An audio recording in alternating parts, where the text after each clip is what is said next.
გადაცემა ერთი დღე სოფელში აგრძელებს ევროპაში მოგზაურობას. ჩვენ ამჟამად გერმანიაში ბადენ-ვიურტემბერგის მხარეში ულმში ვიმყოფებით, სადაც ჩვენს ჩამოსვლას რა თქმა უნდა აქვს თავისი მიზეზი. უნდა მოგიყვეთ ქალზე, რომლის დაუღალავი შრომა და მიზანსწრაფულობა გახდა საბაბი იმის, რომ აქ ჩვენი საქართველო და ქართული სამზარეულო ყველამ კარგად გაიცნო. მაშასე ირინა ფალავანდიშვილი დღეს ჩვენი მასპინძელია, რომელსაც ულმთან მდებარე პატარა სოფელში დიდი ქართული რესტორანი აქვს.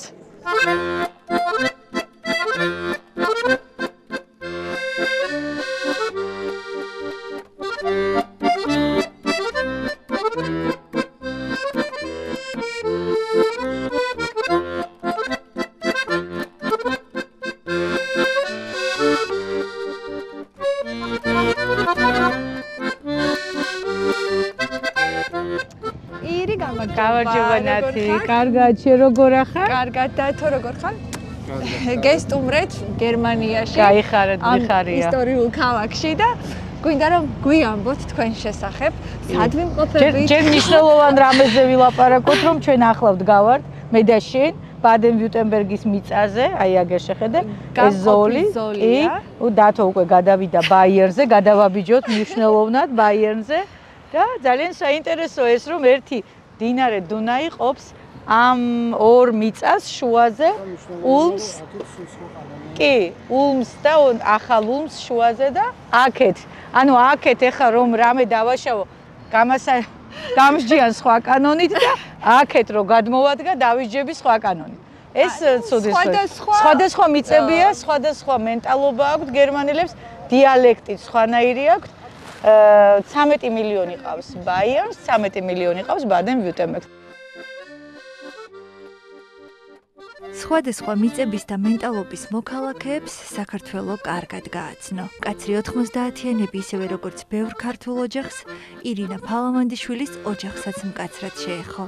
ქვეყანაში არსებული სიდუხჭირე და არასტაბილური პოლიტიკური გარემო გახდა მიზეზი იმის, რომ ქალბატონი ირინა ოჯახთან ერთად გერმანიაში ემიგრაციაში წასულიყო. ეს იყო ძიმე, ძალიან მკაცრი 90-იანები, როდესაც გადავწყვიტეთ ოჯახმა მთლიანად გადავწყვიტეთ, რომ დაგვეტოვებინა საქართველო და წამოსულიყავით ემიგრაციაში. სად, რატომ, რისთვის გადაწყვეტილი არ ქონდა ჩემი უახლოესი ნათესავი ბიძათ მეკუთვნის ჩვენი პრეზიდენტი ზვიად გამსახურდია, ანუ მისი დედა მირანდა და ბაბუა ჩემი არიან ძმათა შვილები. ანუ მირანდა ფალავანდიშვილი, მეც კი იცი ფალავანდიშვილი ვარ გვარად. მახსოვს რომ პირველი ქალაქი სადაც ჩამოვედი იყო ბერლინი. დაიწყო ჩემი მოგზაურობა გერმანიაში, არანაირი ენა, ხელზე მეწერა რაღაცა რაც საინტერესო იყო ჩემთვის. მაგრამ რასაც პასუხს მცემდნენ, ანუ მე რასაც ვკითხავდი და ისინი რასაც მე პასუხობდნენ, იმას რა თქმა უნდა, იმის მნიშვნელობას მე ვეღარ ვიგებდი. მაშინ დოიჩე მარკა იყო თანხა და გარკვეული რაოდენობის თანხა მედო ჯიბეში. მოხდა ისე, რომ რამოდენიმეჯერ ვიყიდე მატარებლის ბილეთი, არ ვიცოდი, რომ თურმე ერთხელ რომ იყიდი, იმითი შეგიძლია მთელი დღე იმგზავრო. მე მეგონა რომ მასწრებდა მატარებელი და რამოდენიმეჯერ ვიყიდე, რა თქმა უნდა, ცრემლებით, ტირილით და მე შემხვდა ასე გერმანელი რუსულენოვანი ბერლინში, იქ უმეტესობა რუსულენოვანია და მითხრა რომ ნუ ტირი ხარო, ჩაგაბარებინებ ამ ბილეთებს, დაგსვავ და შტუტგარტში მოხვდებიო და სად მიდიხარ. ტენდენციურად მთელი საქართველო გამორბოდა ტოლვილთა ბანაკში, მაშინ ასე ესეთ წოდებულ აზულში. დღეს რო შემეკითხო როგორ მოვხვდი და ანუ კიდევ უნდა გავიარო თუ არა ეს გზა, თამამად გეტყვი რომ ეს არის ჩემთვის რაღაცა კატასტროფა. გახსენება იმ აზულის, სადაც მე მომიწია ცხოვრება ჩემ პატარა შვილებთან ერთად. და მახსოვს ასე ეძახდნენ ბუნდესამტში ინტერვიუ უნდა ჩაგებარებინა, რატომ ჩამოხვედი გერმანიაში. საკმარისი იყო ერთი ჩემი სიტყვა, რომ ვთქვი ზვიადის ნათესავი ვარ გამსახურდიას, შემდგომ დამტკიცდა ჩემი ნათესაური კავშირი მასთან და სასაცილო იყო, რომ გვეძახდნენ პრეზიდენტის ოჯახს. პირველი ქალაქი იყო კარლსრუე, კარლსრუეს მერე როითლინგენში გადამიყვანეს და შემდგომ ჩემი მშობლიური ქალაქი გახდა ულმი.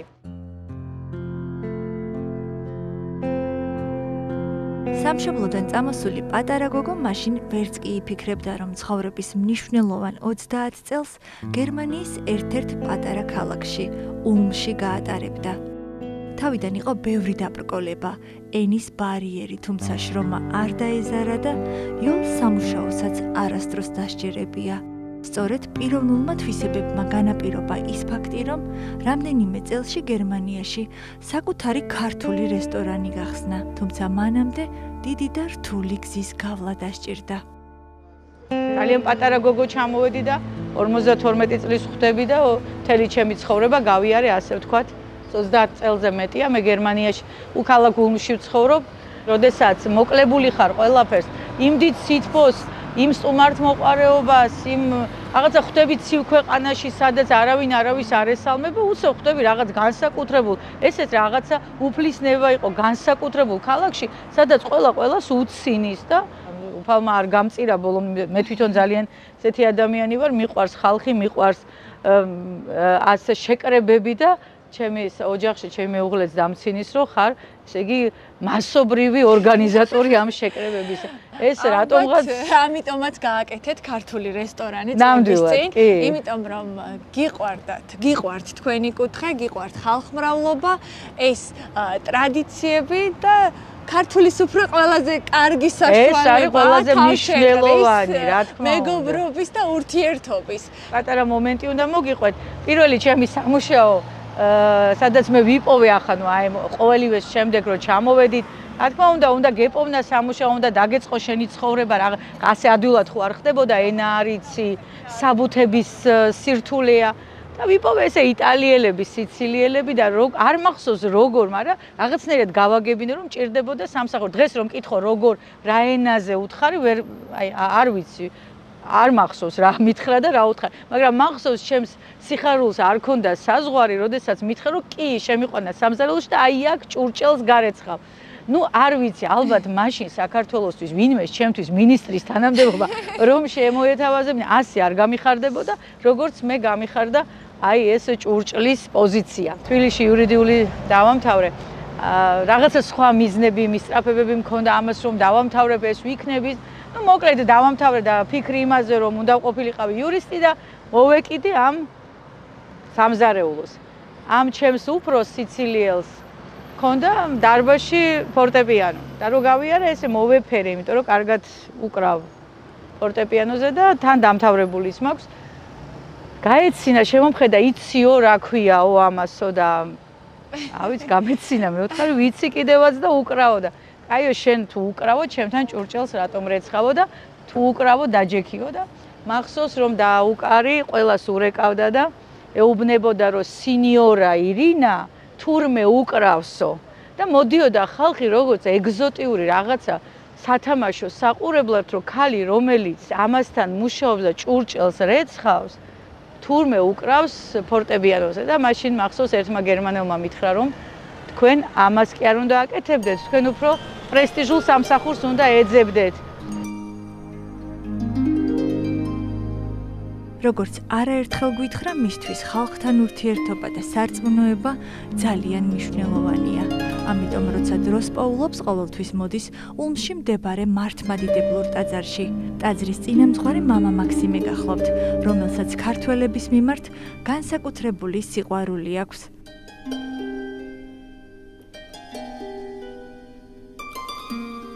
ეს არის ჩვენი მართლმადიდებლური ტაძარი, პირველი ტაძარი 1948 წელს ომის დამთავრების 3 წლის თავზე გერმანიის მთავრობამ, ბურგამაისტერმა აჩუქა რუსის ჯარისკაცებს და რუს საპატრიარქოს ეს პატარა ბაზილიკი, სადაც ხოთაშორის ჩვენც რამდენიმე წლების განმავლობაში წირვა-ლოცვას ვესწრებოდით, სასაცილოდ არ მყოფნის, როგორც შევდიოდით ამ პატარა ტაძარში ამდენი ქართველი, მე გელაპარაკები ამას 1995-96 წლებში.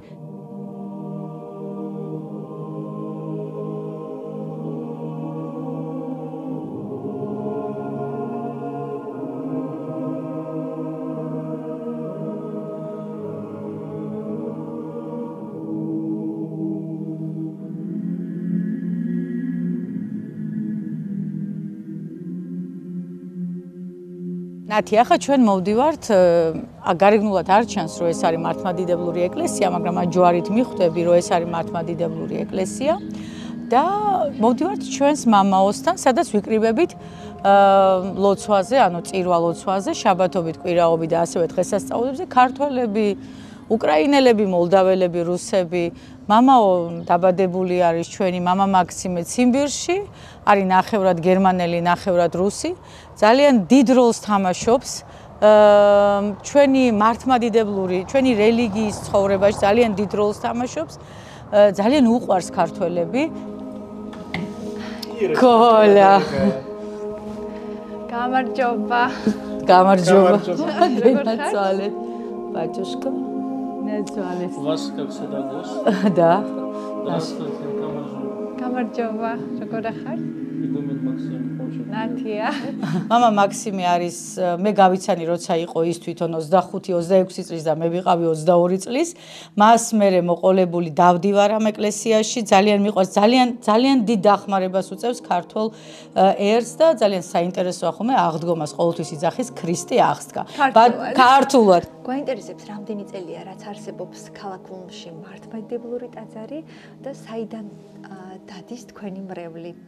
მე როგორც ვიცი არიან ქართველებიც, რუსებიც, მოლდოველებიც, უკრაინელებიც და რას გვეტყოდით ჩვენ ქართველებს, რით ვართ გამორჩეულები?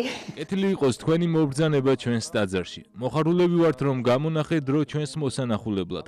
ჩვენი ტაძარი ულმში 1958 წლიდან არსებობს.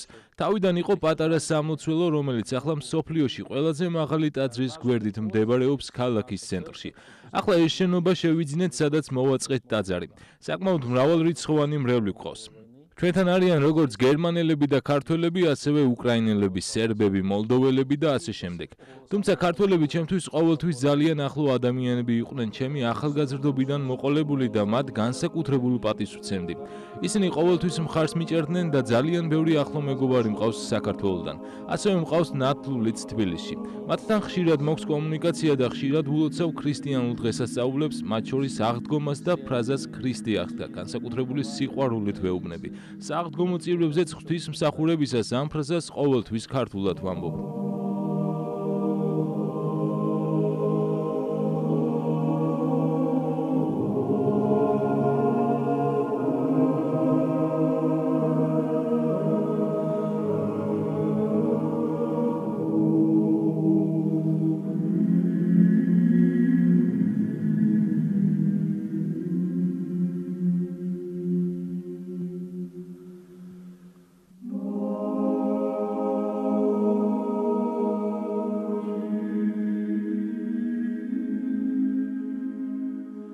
ეს ღვთისმშობლის ხატი ჩვენს ტაძარს გასტროლზე ჩამოსულმა ანსამბლი ბათუმის წევრებმა აჩუქეს. ეს ხატი უკვე რამოდენიმე წელია ჩვენს ტაძარში განსაკუთრებულ ადგილას, საკურთხეველში ინახება. აქ მათი სახელებია და შეგიძლიათ მათ გადასცეთ, რომ მათ სახელზე ჩვენ დღემდე ვლოცულობთ.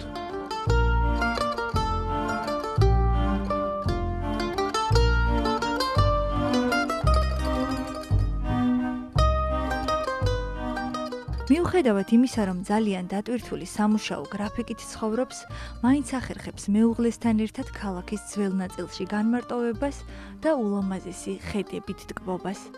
ქალბატონი ირინას მეუღლე წარმოშობით ბათუმელი დავით ჭკვასელია, რომელთან ერთად უკვე 15 წელია თანაცხოვრებაშია. ირი, მე როგორც ვიცი, შენ ბათუმთან გაქვს ძალიან მჭიდრო ურთიერთობა, გყავს ბათუმელი მეუღლე. კი. დავით ჭკვასელი. აი რომ გვიამბოთ, როგორ შეხვდით ერთმანეთს და რამდენი ხანია რაც უკვე ურთიერთთანაცხოვრებაში ხართ და რამდენად ასე ვთქვათ, გიყვართ ჩვენი ქალაქი ბათუმი. ახლა რომ მკითხო სად გინდა ყველაზე მეტად ჩახვიდე, ალბათ მარტო ბათუმში. ბათუმში ზღვასთან და მე შევიძინე უამრავი მეგობრები ბათუმში. მინდა განსაკუთრებით აღვნიშნო ჩემი უსაყვარლესი ილია და თამუნა. ეხლა თუ მისმენენ, ალბათ ძალიან გაუხარდებათ მათი სახელების მოსმენა. ძალიან მიყვარს, მთლიანად მთელი ბათუმი მიყვარს. როგორ გავიცანით მე და დავითმა ერთმანეთი და გაგეცინებათ, სად გავიცანით ერთმანეთი და არ ვიცი იმ პარკს რა ქვია, გორკის პარკი?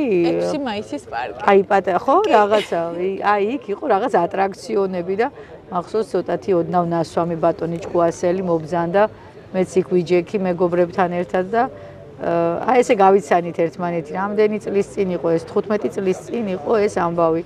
ჩვენს ქალაქში 2 რესტორანი გვაქვს. ეს მის რესტორანშია, მე ჩემს რესტორანში და რა ვიცი ქართულ კულტურას ორივე კარგად ვაცნობთ.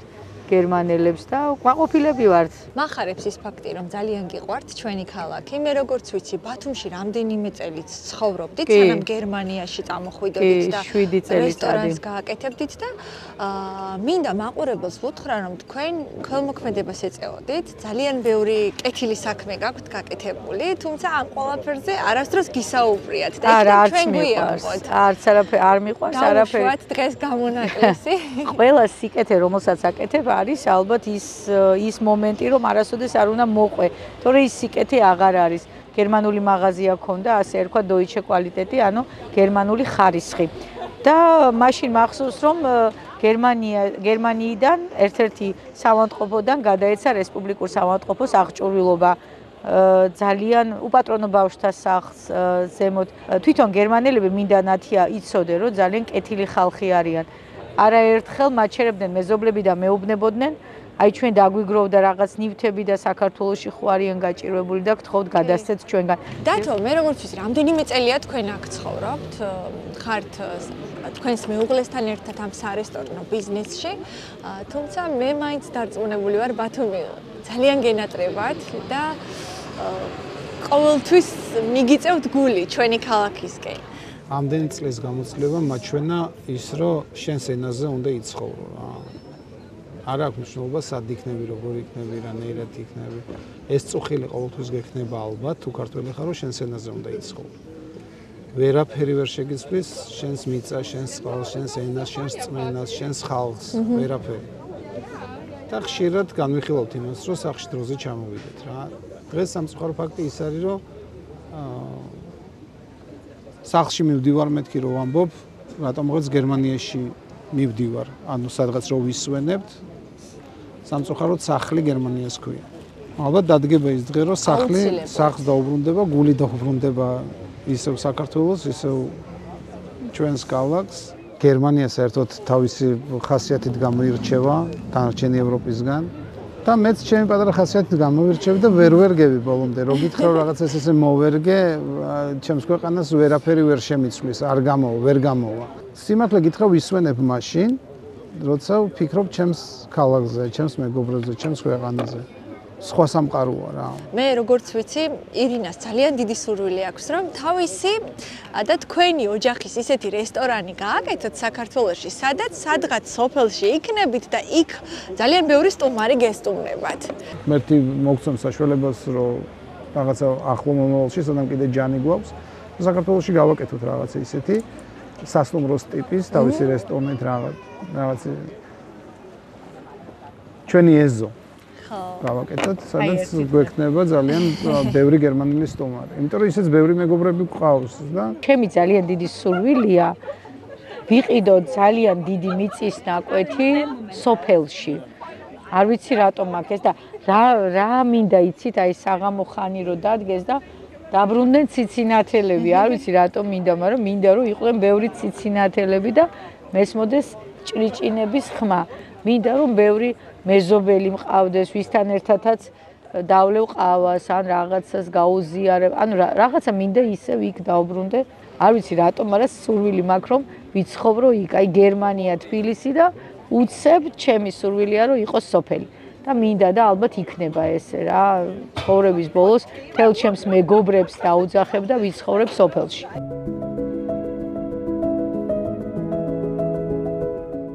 სანამ საქართველოში გადმოინაცვლებენ და ოცნებებს აისრულებენ, მანამ ულმთან ახლოს მდებარე სოფელში მათ ქართულ რესტორანს უნდა მიხედონ, სადაც შაბათობით განსაკუთრებული ხალხმრავლობაა. ცოტა ხნით დაგვემშვიდობდნენ, ჩვენ კი დრო ვიხელთეთ და ულმის საინტერესო ადგილებს ვესტუმრეთ. მოგზაურობა, რა თქმა უნდა, ცნობილი გოთიკური ეკლესიით დავიწყეთ. ევროპაში ყველაზე მაღალი ეკლესია ულმში მდებარეობს. მისი სიმაღლე 161 მეტრს აჭარბებს. ლუთერანული ეკლესიის მშენებლობა საუკუნეების განმავლობაში მიმდინარეობდა, რომლის ნახვა მართლაც შთამბეჭდავია.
$1879 წლის 14 მარტს ულმში დაიბადა უდიდესი მეცნიერი ალბერტ აინშტაინი. მიუხედავად იმისა, რომ აქ მან ძალიან ცოტა დრო გაატარა, ამ ქალაქში დღემდეა შემორჩენილი მისი ოჯახის მუზეუმი, სადაც ვიზიტორები მსოფლიოს სხვადასხვა ქვეყნებიდან ჩამოდიან. E is equal mc square, in which energy is thought equal to mass multiplied with the square of the velocity of light, showed that very small amount of mass may be converted into a very large amount of energy.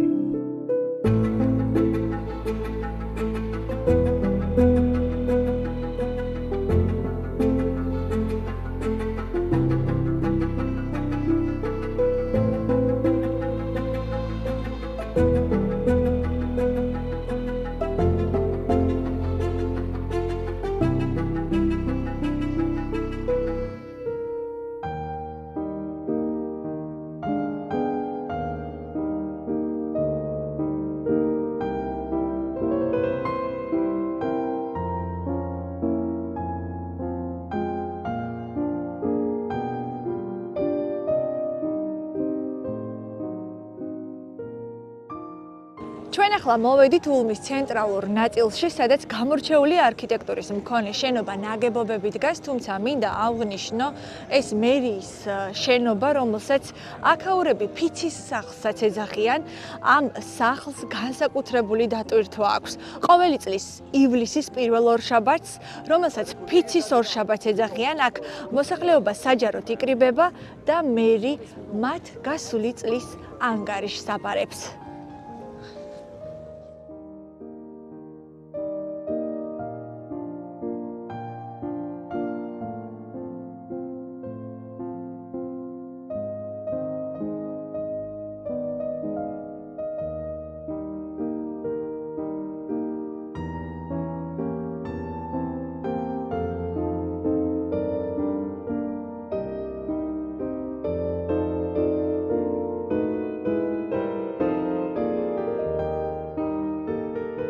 ქალაქი ულმი თავისი არქიტექტურით და ისტორიით ნამდვილად გამოირჩევა გერმანიის სხვა ქალაქებისგან. აქ ყოველი ფეხის ნაბიჯზე კულტურული მემკვიდრეობის ნაგებობა დგას. მართალია, ერთი დღე ქალაქის დასათვალიერებლად ძალიან ცოტა პერიოდია, მაგრამ შევეცადეთ მნიშვნელოვანი ადგილები მაინც გვეჩვენებინა. მოვედით ულმის ერთ-ერთ უძველეს უბანში, სადაც სხვა სახლებთან ერთად ეს უძველესი სახლი თავისი არქიტექტურით და ისტორიით არის გამორჩეული. სახლის დიდი ნაწილი დგას წყალში და ამ სახლს დახრილ სახლსაც ეძახიან აქაურები.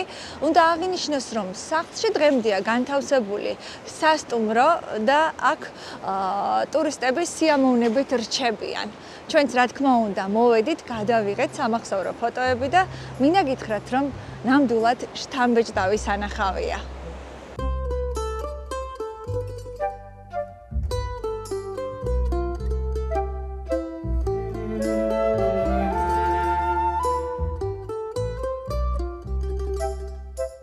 ღირსშესანიშნაობების დათვალიერების შემდეგ გზა გავაგრძელეთ გერმანული სოფლისკენ, სადაც ქართული რესტორანი მიმინო უნდა გვენახა. ულმიდან 23 კილომეტრის დაშორებით მდებარეობს სოფელი რამინგენი, სადაც მდებარეობს ქართული რესტორანი მიმინო. რესტორანი მიმინო ამ სოფელში 2017 წლიდან ფუნქციონირებს და ის როგორც ქართველების, ასევე გერმანელების თავშეყრის საყვარელი ადგილია. წავიდეთ ერთად დავათვალიეროთ ჩვენი ქართული რესტორანი და ყველაფერს მოგვიყვება რესტორნის მეპატრონე.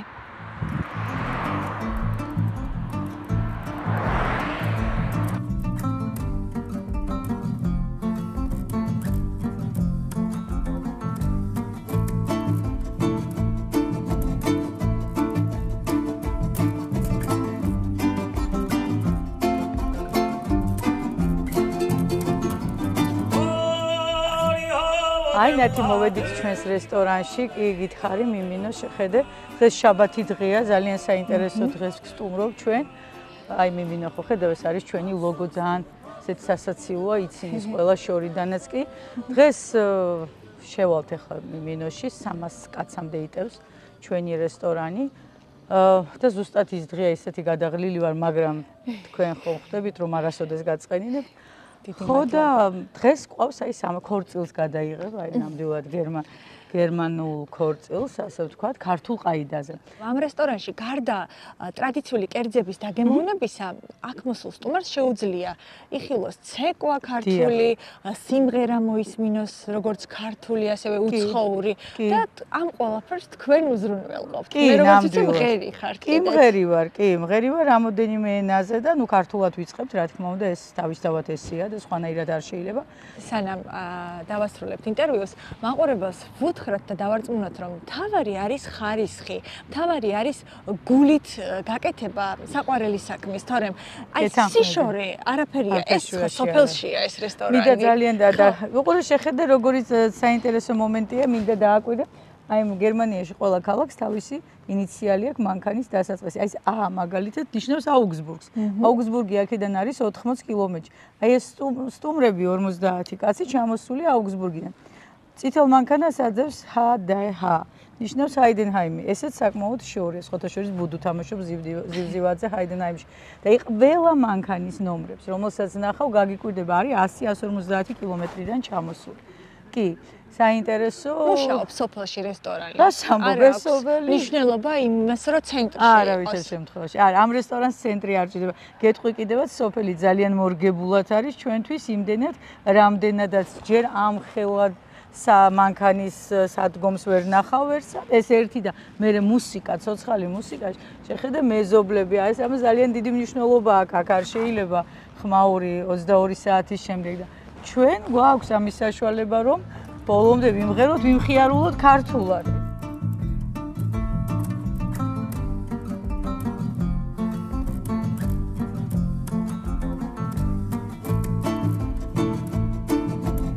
აი ნათი შემოგევლე, ესაა ჩვენი რესტორანი. შეხედე ახლა ეს ქორწილი დღეს ძალიან საინტერესო იქნება.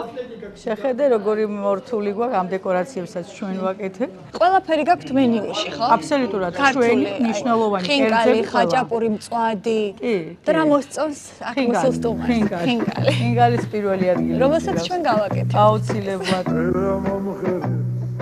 სანამ რესტორან მიმინოში მორიგი ქართული საღამო გაიმართება, მანამ ადგილობრივი ფერმერები მათ საყვარელ ადგილს ჭიქალუდის დასალევად სტუმრობენ.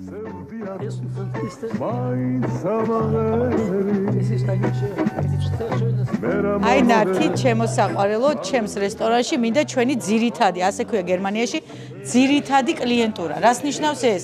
ხალხი, რომელიც ყოველდღე მოდიან წესი ჩვეულებით, წეს ჩვეულება აქვთ ასეთი, ყოველდღე მოდიან ლუდის დასალევად. ძალიან მაგარი ხალხი არიან, ძალიან ძვირფასი ადამიანები არიან.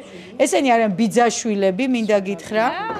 არიან გვარად, არის ოსტელე, შტეკ და ასე შემდეგ გვარები აქვს. კლაიბა და მიულა და ასეთი გვარები აქვს. ესენი პირველ დღიდან მოდიან ჩვენთან. გერმანულად ქვია zum wohl. Zum Wohl. Zum Wohl. Zumwol, Zumwol. Aber გითხარი ნათი პროსტ. Prost, Zumwol. ორჯერ ვიყავი საქართველოში. ძალიან ლამაზი ქვეყანაა.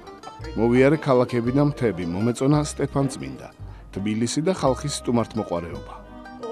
ამ რესტორანში მოსვლისას თავს ძალიან კარგად ვგრძნობ. ხშირად ვიკრიბებით მიმინოში, მე და ჩემი თანაკლასელები. კარგ დროს ვატარებთ. მიყვარს ხაჭაპური და სულ მივირთმევთ. მუსიკა მომწონს ძალიან, უცნობია, მაგრამ ყურში მოსასმენა ძალიან ლამაზია.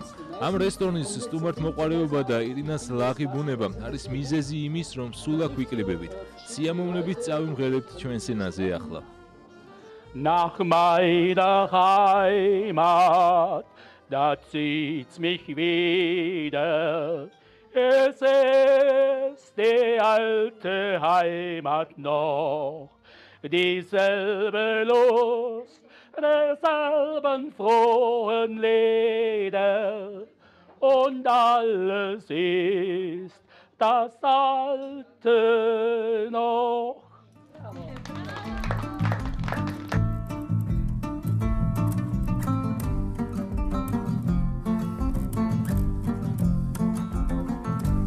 რესტორანში, სადაც 300-მდე სტუმრის სუფრა იშლება, განსაკუთრებული ფუსფუსია. აქ მზარეულებიც, მიმტანებიც და მოცეკვავეებიც ყველა ქართველია.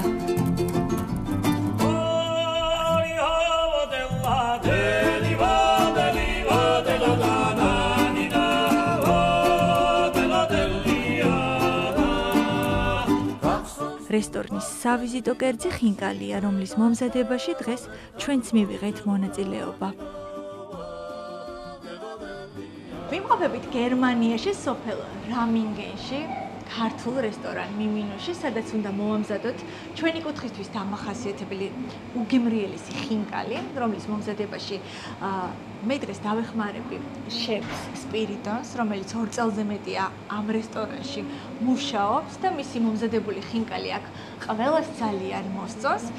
ნახოთ აბა როგორი ხინკალი გამოგვივა გერმანიის ამ ულამაზეს სოფელში და განარჩენს უკვე თქვენ შეგვიძლია.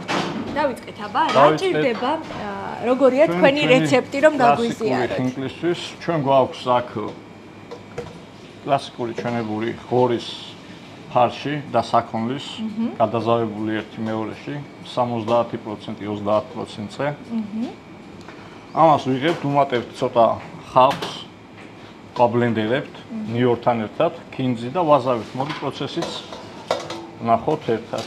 აბა დავიწყოთ, შევუდგეთ მომზადების პროცესს და ვაჩვენოთ ჩვენს ძვირფას მაყურებელს თუ რა გემრიელ ხინკალს ამზადებენ გერმანიაში ერთ-ერთ ქართულ რესტორან მიმინოში.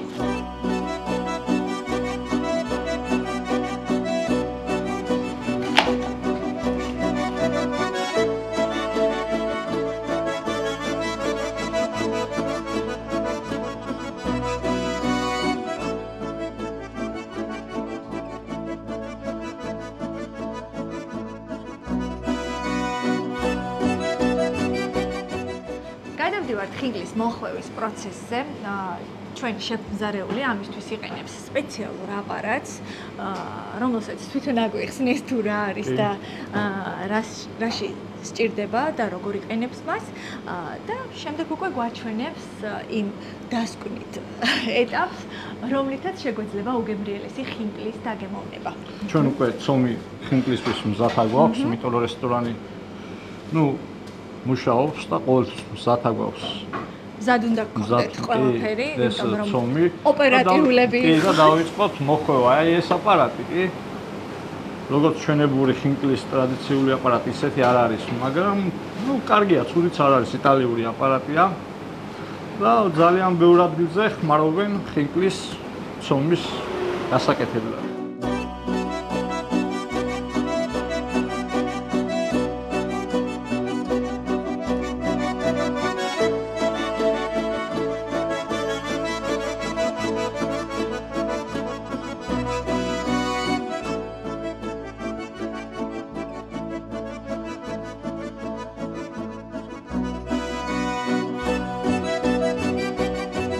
მოვჭით მოხვევას და ეხლა უკვე გადავდივართ თავად პროცესზე.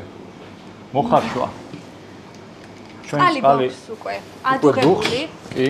თქმა უნდა. მომიცემე დამჭერ ამას და თქვენ ნახეთ როგორი გემრიელი ხინკალი გამოგვევიდა.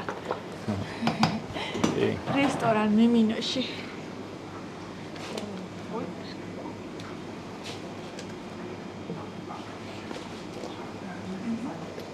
რამდენიმე წუთი და მოიხარშება ჩვენი. კი, სულ რაღაც 5-7 წუთი. და დავაგემოვნებთ. საკმარისია. 7 წუთში უგემრიელი ხინკალს.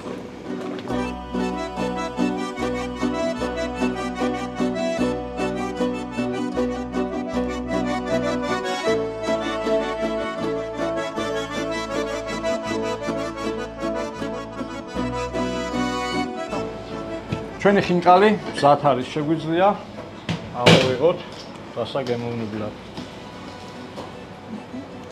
უფ, როგორი გემრიელი ხინკალი გამოგვივიდა.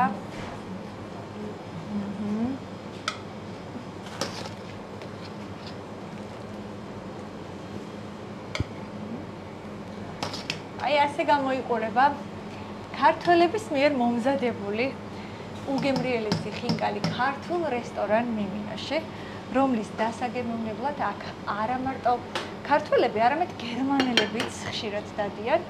ასე რომ თუ თქვენ ჩამოხვალთ ულმში, აუცილებლად უნდა ესტუმროთ რესტორან მიმინოს და დააგემოვნოთ აქ უგემრიელესი ქართული კერძები.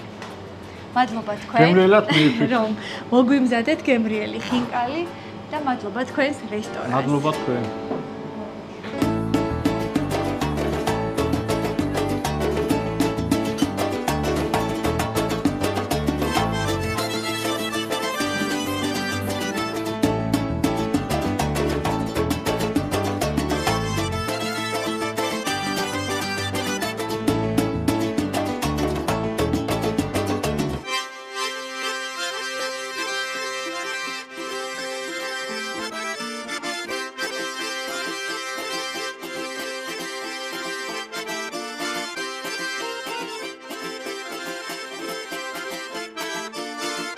ორ წლიდან ვეზიარა გერმანიას, გერმანულ კულტურას, აქაურ დისციპლინას, აქაურ ყოფას და წესს და უკვე დიდი წლები გავიდა. ჩემი ცხოვრებიდან გამომდინარე, აი ქართული მენტალობიდან გამომდინარე, ყოველთვის ვცდილობ რომ ჩემი კულტურა გავაცნო აქაურ ხალხს რა. ჩემი მენტალობა, იმიტომ ვამაყობ ამით ყოველთვის.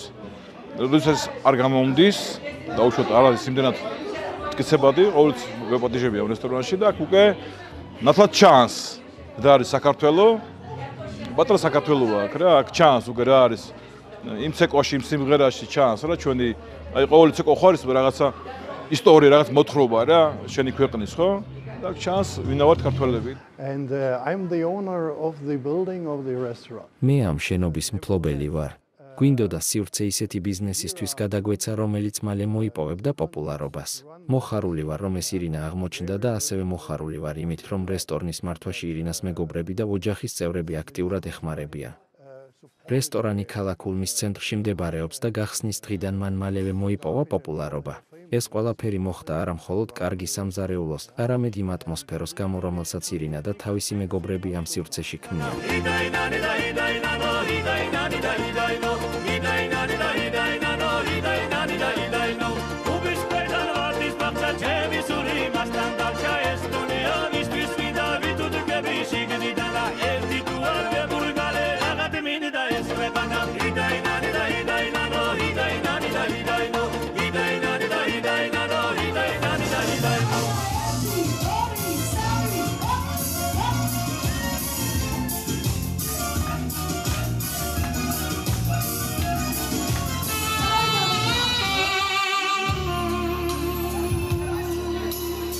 საინტერესო სანახავი იყო გერმანული ქორწილი ქართული ელემენტებით. უგემრიელესი ქართული სუფრა, ცეკვა და სიმღერა გერმანულ სოფელში წლებია უყვართ. ამიტომ სტუმართა შორის არიან როგორც გერმანელები, აქ მცხოვრები რუსები და უკრაინელები და რა თქმა უნდა, ემიგრანტი ქართველები. მე მიმყოფები გერმანიაში უკვე 3 წელია და ძალიან დიდი მონატრება მაქვს ჩემ საქართველოში. კი, ხანდახან ჩავდივარ, მაგრამ მაქვს შეზღუდვითი პერიოდები. და ქართულ რესტორანზე გეტყვით იმას, რომ ძალიან მშვენიერი რესტორანია, ძალიან დიდებული რესტორანია. ჩვენ თვეში ორჯერ, მაინც ყველაზე დიდად, თვეში ორჯერ აქ მოვდივართ, ვზეიმობთ, კარგი ატმოსფერო არის, გემრიელი ატმოსფერო არის და კარგი ხალხი არის. ძალიან დიდი მადლობა ირი მასპინძლობისთვის. მე მინდა უღრმესი მადლობა თქვენ. საჩუქარი გადმოგცე, სანამ დაგემშვიდობები და დაუბრუნდები ბათუმში. ეს არის უგემრიელესი ჩურჩხელა, რომელიც ერთ-ერთმა ბათუმელმა გოგომ მოამზადა. ეს არის ნინოს მიერ მომზადებული ჩურჩხელა, რომელიც ძალიან გემრიელია. ძალიან დიდი მადლობა. მანდარინის არის სხვათა შორის. ასე ამბობ. უღრმესი მეუღლე გყავთ. კი, უღრმესი მადლობა. იქნება თქვენთვის ძალიან გემრიელი ხილი და ეს საქართველოს დროშა ჩამოგიტანეთ. ძალიან დიდი მადლობა. ბუდუს თამაშებზე უნდა ვიაროს, სხვათა შორის არ მქონდა ეს და გამოგადგებათ, დარწმუნებული ვარ და თქვენ რესტორანს დაამშვენებთ. ნამდვილად ძალიან დიდი ძვირფასი საჩუქარია ჩემთვის. ეს ჩურჩხელა არ ვიცი ხა რამდენზე გავყვის ჩურჩხელა არ ვიცი. თელი ჩემი დროშა დაგამახსოვრდებათ და დარწმუნებული ვარ, ყოველთვის გაგახსენდებათ ჩვენი გადაცემა. აი, საქართველოს უამაზესი დროშა. უღრმესი მადლობა, ნათი. უღრმესი მადლობა. უღრმესი მადლობა თქვენს ტელევიზიას, შენს გადაცემას. ასეთი ძვირფასი საჩუქრებისთვის ეს დროშა ძალიან დიდ რამეს ნიშნავს ჩვენი რესტორნის. სადღაც აი აგერ ამ კედელთან. კი, ნამდვილად. ნათი დიდი მადლობა. ასე დასრულდა ჩვენი მოგზაურობა გერმანიაში, ულმში და აქ არსებულ ულამაზეს სოფელში, სადაც ქართული რესტორანი მოვინახულეთ. მინდა გითხრათ, რომ აქ არსებული უგემრიელესი კერძები, ქართული გარემო ნამდვილად ქმნის იმ ატმოსფეროს, რომ საქართველოდან ძალიან შორს თავი იგრძნო მშობლიურ ქვეყანაში, მშობლიურ ქალაქში და ამ ყველაფერს უზრუნველყოფს ქალბატონი ირინა. მე მინდა მას კიდევ ერთხელ მადლობა გადაუხადო და თქვენ კი გეტყვით, რომ თუ მოხვდებით გერმანიაში, ქალაქ ულმში, სულ რაღაც 23 კილომეტრის დაშორებით ძალიან ძვირფასი რესტორანი მინო თქვენ გელოდებათ. გაიხარეთ. დიდი მადლობა.